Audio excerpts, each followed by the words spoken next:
Hello everyone, welcome to home science classes.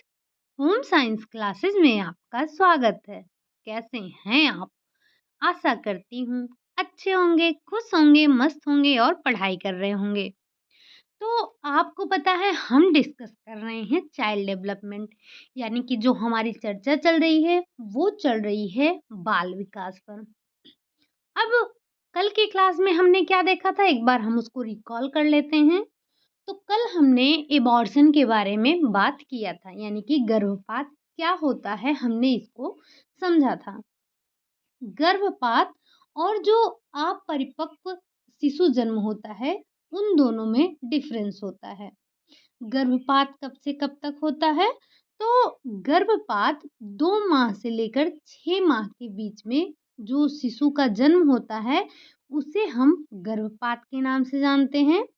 और जो 6 माह के बाद में शिशु का जन्म होता है, वो 6 माह के बाद जो जन्मे शिशु होते हैं, उनको हम अपरिपक्व शिशु कहते हैं। तो कल हमने ये दोनों देखा था, जिसमें हमने कारण देखा था कि एक गर्भपात होने का कारण क्या है। तो स्त्रियों का शारीरिक रूप से अधिक कमज़ोर होना, यदि स्त्री एनीमिया से पीड़ित हो, संतुलित और पौष्टिक आहार की कमी है, गर्भाशय में कोई संक्रमण है, गर्भाशय में ट्यूमर है, हाई बीपी है, डायबिटीज है या फिर भ्रूण विकृत है, गर्भकालीन अवस्था में कोई तीव्र संवेगात्मक आघात लगा हो या फिर गर्भ में साथ साथ 2 बच्चे पल रहे हों या फिर दुर्घटना से गर्भाशय में चोट लगी हो। अनेक ऐसे कारण हमने देखे थे जो कि गर्भपात का कारण था। फिर हमने उसके लक्षण देखे थे, जिसके 2 प्रमुख लक्षण थे। एक था पेड़ों के निचले भाग में दर्द होना, दूसरा था वजाइना से ब्लीडिंग होना। ठीक। फिर हमने गर्भपात के प्रकार पर बात किया था। तो हमने गर्भपात के 5 प्रकार देखे थे। पहला था भयपूर्ण गर्भपात, दूसरा था अनिवार्य गर्भपात, तीसरा था अपूर्ण गर्भपात, चौथा था पूर्ण गर्भपात और 5वां जो हमने देखा था वो था चिकित्सीय गर्भपात। तो कल हमारी चर्चा गर्भपात हुई थी। अब उसी के आगे आज हमें क्या देखना है? आज हमें देखना है प्रसव प्रक्रिया के बारे में, यानी कि प्रसव प्रक्रिया क्या होती है, प्रसव कितने प्रकार का होता है, इसी पर हमें चर्चा करनी है। तो आपको पता है ये जो शिशु जन्म है ये बहुत ही जटिल प्रक्रिया होती है। ये प्रक्रिया बहुत ही जटिल भौतिक और रासायनिक प्रक्रियाओं का सम्मिश्रण होता है। और ये प्रक्रिया रासायनिक संकेतों, यानी कि मांसपेशीय संकुचन से प्रारंभ होती है, जो कि गर्भवती माँ की इस बात का संकेत देता है कि अब शिशु का जन्म निकट आ चुका है। ठीक।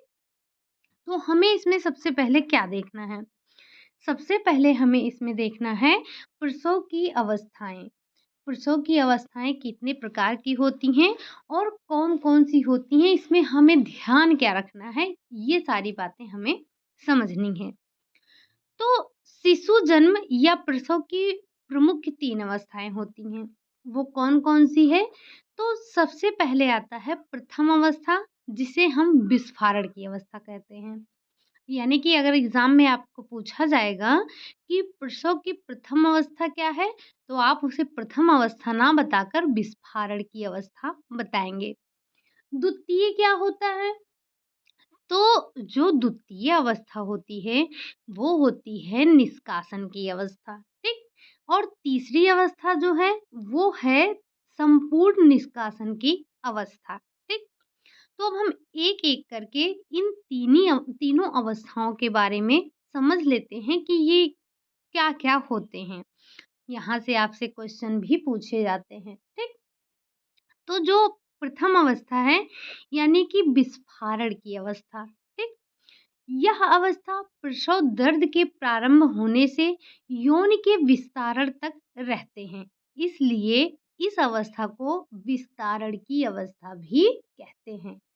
तो विस्तारण की अवस्था या फिर विस्फारण की अवस्था, दोनों बातें एक ही होती हैं। प्रसव की प्रथम अवस्था का संकेत निम्न बातों से मिलता है। अब वो बातें क्या हो सकती हैं, एक बार हम उसको भी समझ लेते हैं।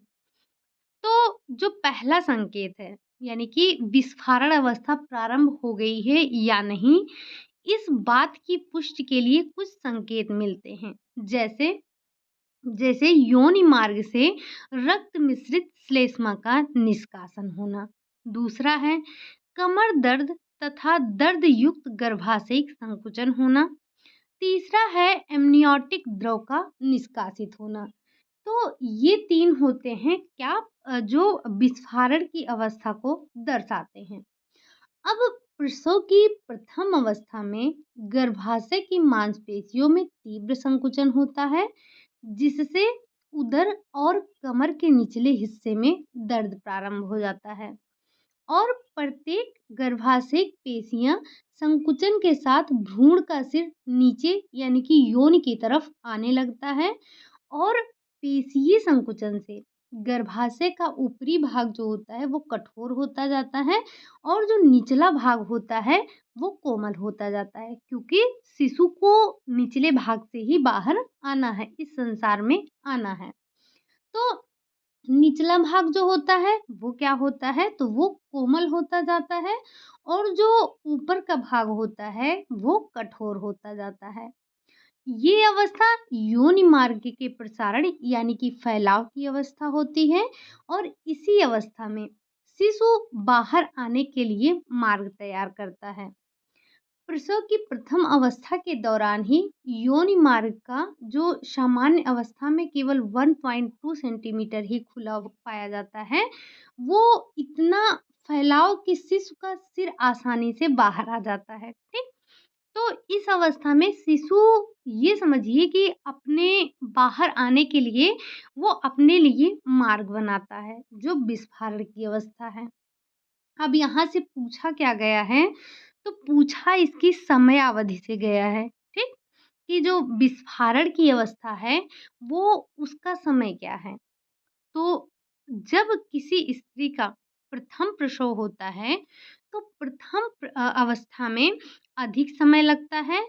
प्रथम प्रसव में यह अवधि लगभग 12 से 16 घंटे तक होती है, लेकिन बहुप्रसव में ये 6 से 8 घंटे होता है। सिंपल सा शब्दों में आप समझेंगे कि जब किसी स्त्री की पहली डिलीवरी रहती है, यानी कि जब पहला बच्चा रहता है, तो उसको अधिक समय लगता है। ये विस्फारण की अवस्था का समय अधिक होता है, कितना? 12 से लेकर 16 घंटे तक। लेकिन जब और बच्चे होते हैं, यानी कि जो दूसरी, तीसरी ये होता है, तब उसमें समय में कमी आ जाती है। कमी कितना? 6 से 8 घंटा, यानी कि आधा समय हो जाता है, ठीक? तो इसमें आपको ये समय ध्यान रखना है और आपसे ये पूछा गया है कि प्रथम अवस्था क्या है? द्वितीय अवस्था क्या है? तृतीय अवस्था कौन-सी है? ठीक? तो अभी आपने क्या समझा? अभी आपने प्रथम अवस्था के बारे में समझा।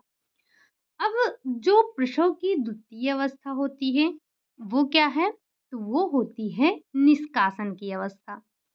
अब निष्कासन की अवस्था में क्या होता है? तो द्वितीय अवस्था योनि के पूर्ण विस्तारण से प्रारंभ होकर शिशु जन्म तक रहती है, अतः शिशु जन्म की अवस्था है। जो द्वितीय अवस्था है, यानी कि ये निष्कासन की अवस्था है, इसमें शिशु का जन्म हो जाता है।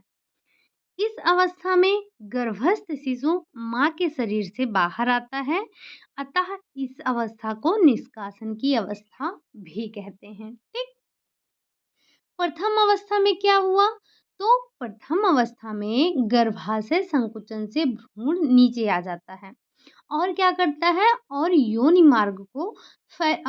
मार्ग जो होता है वो फैल जाता है। जैसे जैसे गर्भाशय की पेशियों पर दबाव पड़ता है, शिशु योनि मार्ग से बाहर आने का प्रयास करता है और उसके बाद इसी की वजह से कमर के निचले जो हिस्से होते हैं उनमें तीव्र पीड़ा होती है और पीड़ा के साथ सबसे पहले शिशु का सिर बाहर आता है, फिर उसके कंधे आते हैं, उसके बाद संपूर्ण शरीर बाहर आता है और यही सही प्रसव का तरीका होता है। ठीक, इस अवस्था में जो गर्भवती है उसकी नाड़ी की गति तीव्र हो जाती है और योनि मार्ग से बाहर आने पर शिशु बलपूर्वक अपनी भुजा और टांगों को घुमाता है और तेजी से रोने लगता है। ठीक, तो ये क्या होता है, ये सेकंड जो स्टेज होती है इसमें शिशु बाहर आ जाता है। अब इसके भी समय को हमें ध्यान रखना है। तो ये रहा आपका प्रथम अवस्था में गर्भाशय संकुचन से भ्रूण नीचे आ जाता है और योनि फैल जाता है। जैसे जैसे गर्भाशय की पेशियां दबाव बढ़ता जाता है, शिशु यौन मार्ग से बाहर आने का प्रयास करता है। फलस्वरूप कमर के निचले हिस्से में तीव्र पीड़ा होती है और पीड़ा के साथ सर्वप्रथम शिशु का सिर बाहर आता है और कंधा आता है, फिर लास्ट में जो शरीर का शेष भाग बचता है वो आता है। मैंने यहाँ पर पूरा नोट डाउन किया है, तो एक बार आप इसे ज़रूर देखिएगा। ठीक, अब ये तो रही बात कि शिशु किस तरह से बाहर आता है। अब इस अवस्था की भी तो कोई समयावधि होगी कि ये अवस्था कितने समय में समाप्त होती है। तो इस अवस्था की अवधि प्रथम प्रसव में 1 से 2 घंटे तथा बहुप्रसव में आधा घंटे से कम होती है। यानी कि जब कोई स्त्री पहली बार गर्भधारण करती है, यानी कि पहली बार उसका प्रसव होता है, तो हर अवस्था में समय काफ़ी लगता है। लेकिन जब बहुप्रसव होता है, यानी कि बाद में फिर प्रसव होता है, तो ये इस अवस्था में कमी आ जाती है। ठीक, अगला है अब लास्ट वाला, क्या, संपूर्ण निष्कासन की अवस्था। संपूर्ण निष्कासन की अवस्था यानी कि जो थर्ड स्टेज है, तृतीय अवस्था। इसमें क्या होता है, तो इसमें ये अवस्था शिशु जन्म के बाद प्लेसेंटा तथा अन्य झिल्लियों के पूर्ण निष्कासन तक रहती है। आपको पता है, हमने पहले भी डिस्कस किया है क्या, कि जो ये माँ के गर्भ में प्लेसेंटा होता है ये पहले से नहीं रहता है। ये जब शिशु गर्भ में आता है, गर्भाधान होता है, तब प्लेसेंटा का भी निर्माण होता है। प्रसव के बाद यानी कि जब शिशु बाहर आ जाता है तो प्लेसेंटा भी बाहर आ जाता है, प्लेसेंटा का निष्कासन हो जाता है। तो जो तृतीय अवस्था है उसमें होता क्या है, तो तृतीय अवस्था में जो प्लेसेंटा है और उसके साथ साथ जो अन्य झिल्लियां हैं उनका पूरी तरह से निष्कासन तक ये अवस्था रहती है। और ये अवस्था गर्भाशय की सफाई की अवस्था है। जब शिशु का जन्म हो जाता है तो प्लेसेंटा पृथक हो जाने के बाद रक्त प्रवाह तेज हो जाता है और नाभिनाल लंबी हो जाती है। ठीक, ये हम देख रहे हैं अभी थर्ड स्टेज। गर्भाशय संकुचनों से लगभग 10 से 15 मिनट में सभी पदार्थ जैसे अपरा हो गया, अपरा यानी कि वही प्लेसेंटा, नाभिनाल, श्लेष्मा, रक्त, ये सारी चीजें बाहर आ जाती हैं। प्लेसेंटा का निष्कासन पूर्ण से हुआ है या नहीं, मतलब जो प्लेसेंटा है वो पूरी तरह से बाहर आया है या नहीं आया है। यह ज्ञात करने के लिए प्लेसेंटा व झिल्लियों का परीक्षण किया जाता है।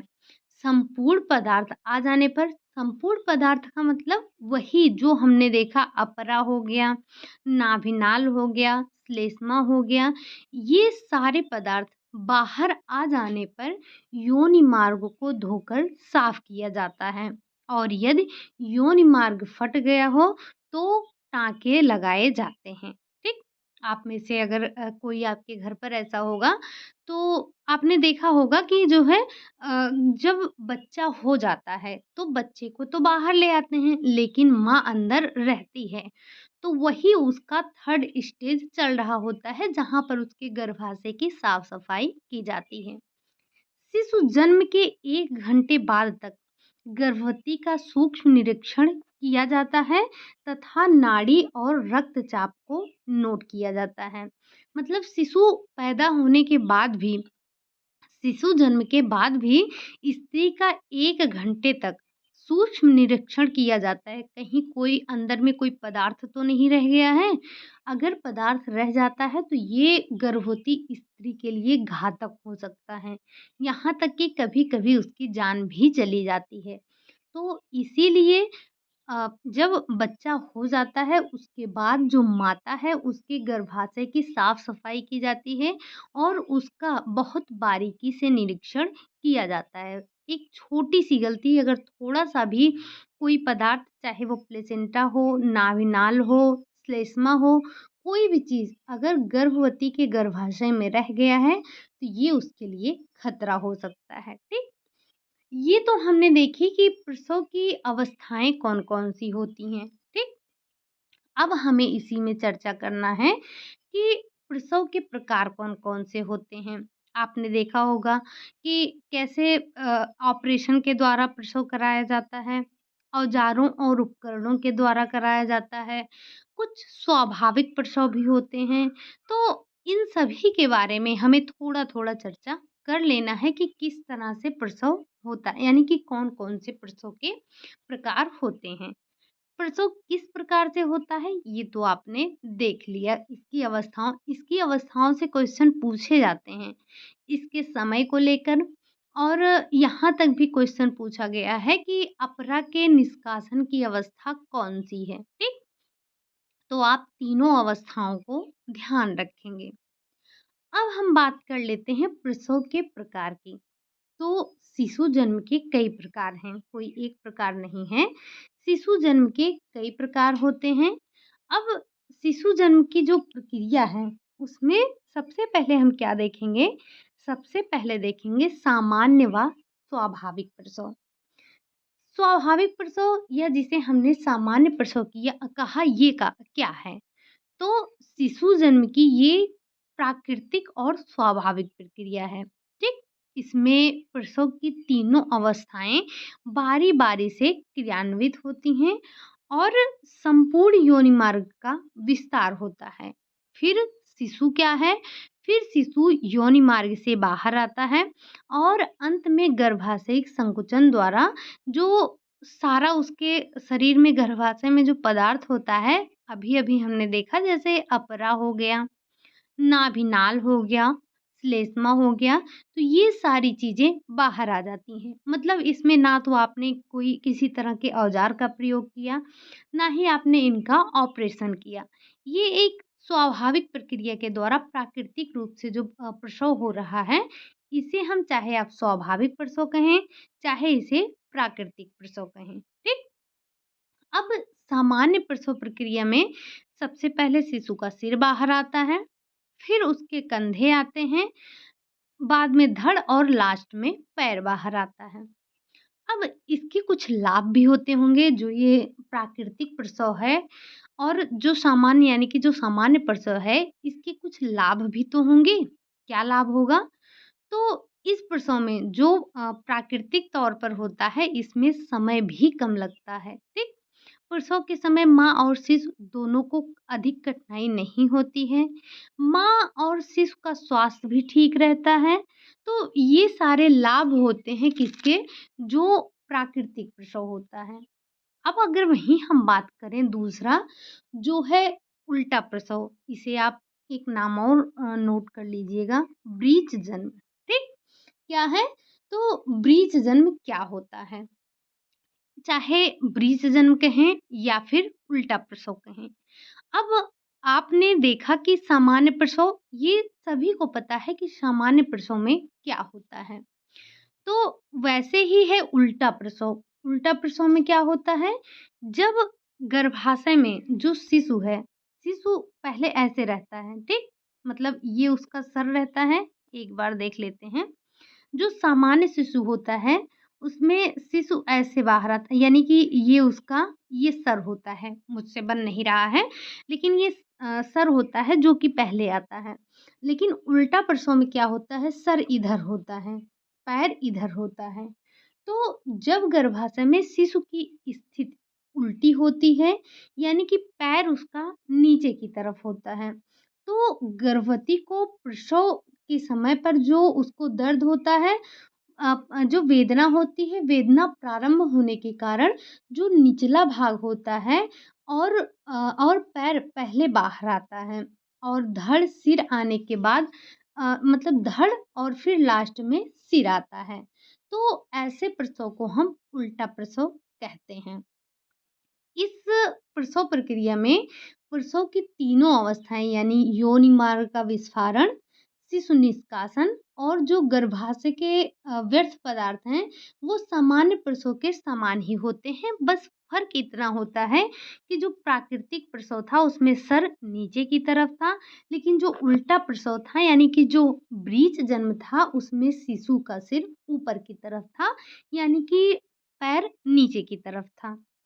अब इसके हानि कुछ होते हैं। जो ब्रीच जन्म होता है, तो ब्रीच जन्म का उल्टा ये मतलब उल्टा प्रसव का कुछ हानि होता है। जैसे सामान्य प्रसव की क्रिया में अधिक समय लगता है, मतलब जो सामान्य प्रसव होता है उससे अधिक समय लगता है। प्रसव के समय जो गर्भवती माँ है और शिशु हैं, दोनों को ही कठिनाइयों का सामना करना पड़ता है और शिशु के प्रसव के लिए औजारों की भी सहायता लेनी पड़ती है।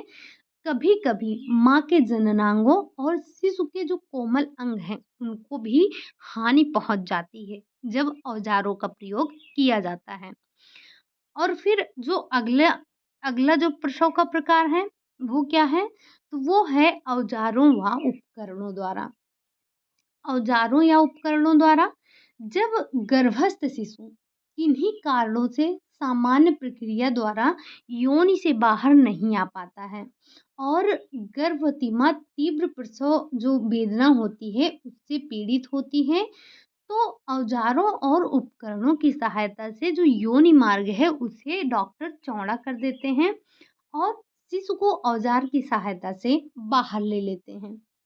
अब औजार द्वारा प्रसव क्यों किया जाता है? किस स्थिति में किया जाता है? अगर जो गर्भस्थ शिशु है वो कमजोर होगा, योनि मार्ग छोटा होगा, शिशु की स्थिति सही नहीं होगी यानी कि उल्टा या फिर आड़ा तिरछा होगा। अगर उल्टा है तब भी हो जाता है, लेकिन अगर वो आड़ा तिरछा है तो समस्या हो जाती है। अगर शिशु का सिर बड़ा होता है तो भी औजारों की सहायता लेनी पड़ती है। गर्भाशयिक संकुचन के कम हो जाने पर भी औजारों की सहायता लेनी पड़ती है। तो कुछ ऐसी स्थितियां पैदा हो जाती हैं कि जिसकी वजह से औजारों की सहायता लेनी पड़ती है। अब जब औजार की सहायता ली जा रही है तो इसमें कुछ समस्याएं भी होती हैं, यानी कि कुछ इसके हानि भी होते हैं। जैसे इसमें एक तो अधिक समय लगता है, दूसरे जो बच्चा है और जो माँ है यानी कि गर्भस्थ शिशु और माँ, इन दोनों को भी कठिनाई होती है। अब जब ये प्रसव हो रहा है, जैसे साधारण प्रसव होता है तो आपने देखा होगा घर पे भी दाई-वाई लोग करवा लेती हैं। लेकिन जब ये औजारों वाला प्रसव होता है तो इसके लिए एक योग्य व्यक्ति चाहिए, यानी कि एक योग्य जो चिकित्सक होता है उसकी आवश्यकता होती है। साथ ही साथ ये प्रसव घर पर नहीं कराया जा सकता है। कभी-कभी ऐसा होता है कि जो औजार होते हैं वो बच्चे के कोमल अंग पर लग जाते हैं जिससे उन्हें घाव वगैरह हो जाता है। स्त्री के जननांगों पर भी लग जाते हैं तो भी समस्या हो जाती है। अगर औजार बच्चे के कहीं सर में लग जाता है तो वो मानसिक रूप से भी कमज़ोर हो जाता है। तो ये कई प्रकार की हानियाँ होती हैं। अब हम लास्ट बात कर लेते हैं ऑपरेशन द्वारा कि ये जो ऑपरेशन द्वारा प्रसव कराया जाता है, ये क्या होता है? तो सबसे पहले जब शिशु सामान्य व प्राकृतिक प्रक्रिया द्वारा योनि से बाहर आने में असमर्थ होता है, तो माँ के उदर में जो है चीरा लगाकर शिशु को बाहर निकाल लिया जाता है। उसे ऑपरेशन के द्वारा ही प्रसव कहते हैं। लेकिन जो आपने औजारों और उपकरणों का प्रयोग किया, इसमें बच्चा आता तो योनि मार्ग से है, बस थोड़ा-सा औज़ारों का उपयोग करके उसे योनि मार्ग को चौड़ा किया जाता है, बच्चे को खींचा जाता है और जो सामान्य प्रसव होता है, इसमें आप औज़ारों का प्रयोग नहीं करते हैं, ठीक? लेकिन जो ऑपरेशन का प्रसव होता है, यानी कि सिज़ेरियन डिलीवरी जो होती है, इसमें जब बच्चा सामान्य रूप से बाहर नहीं आ पाता है, तब माँ के पेट में चीरा लगाकर यानी कि उसके उदर में चीरा लगाकर बच्चे को निकाल लेते हैं। अब ये जो प्रसव होता है यानी कि जो चिकित्सकीय यानी कि जो ऑपरेशन वाला प्रसव होता है, ये किन स्थितियों में किया जाता है? चाहे वो ये औज़ार वाला हो, औज़ार या उपकरण वाला हो या फिर ऑपरेशन वाला हो। ये दोनों के लिए कुछ ऐसी परिस्थितियाँ आ जाती हैं जब इन दोनों विधियों से ऑपरेशन यानी कि बच्चे को जन्म देना पड़ता है। तो वही कौन-सी स्थिति है जब ऑपरेशन से बच्चे को जन्म देना होता है? अगर योनि मार्ग सकरा हो और शिशु का आनुपातिक रूप से बड़ा होता है यानी कि योनि मार्ग छोटा है और बच्चा बड़ा है, तो ऐसी स्थिति में नॉर्मल डिलीवरी नहीं हो सकती है, ठीक? दूसरा कारण क्या हो सकता है? दूसरा कारण सामान्य प्रक्रिया द्वारा जन्म लेने पर शिशु की जान को खतरा रहता है, ठीक? फिर गर्भ में शिशु की स्थिति सामान्य ना हो यानी कि वही जब वो आड़ा तिरछा इस तरह से कुछ हो तो भी ये ऑपरेशन करना ही पड़ता है। फिर अगर गर्भ में शिशु की मृत्यु हो जाए, अगर गर्भ में ही शिशु की मृत्यु हो गई है, तो भी ऑपरेशन के द्वारा ही बच्चे को निकाला जाता है। गर्भ में शिशु की मृत्यु अगर गर्भइक जो गर्भाशयिक संकुचन है, अगर उसमें भी कमी है, अगर गर्भाशयिक संकुचन में कमी है, तो भी ऑपरेशन द्वारा ही बच्चे को निकालना होगा। या कोई और भी कारण हो सकता है। इसके अलावा भी और भी कारण हो सकते हैं कि जब ऑपरेशन के द्वारा बच्चे को निकालना पड़े।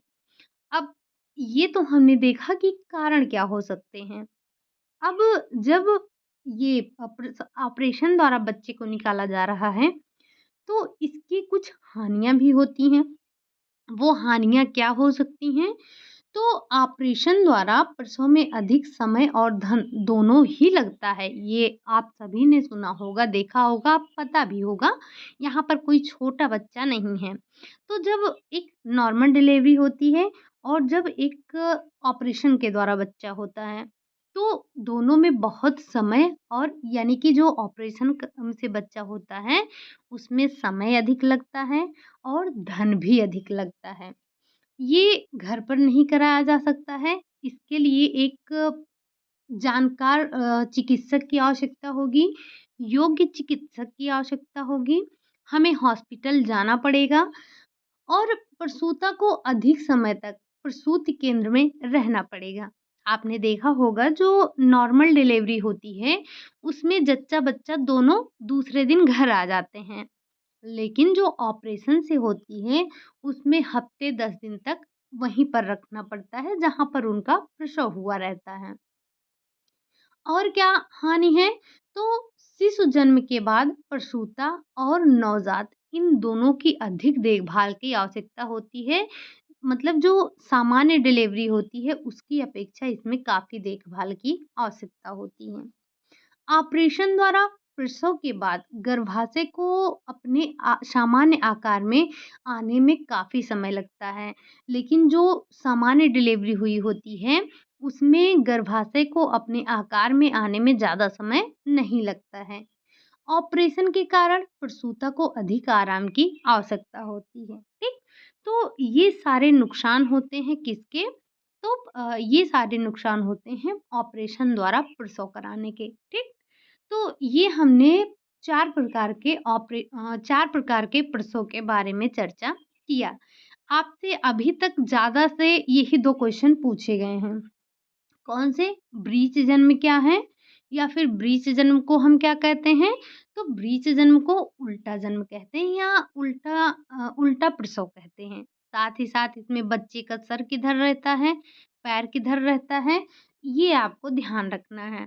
फिर स्वाभाविक प्रसव, सामान्य प्रसव या फिर प्राकृतिक प्रसव एक ही होता है। और ये जो अ, औज़ार और उपकरण के द्वारा प्रसव कराया जाता है, इसमें किसी तरह से चीरा वग़ैरह नहीं लगाया जाता है।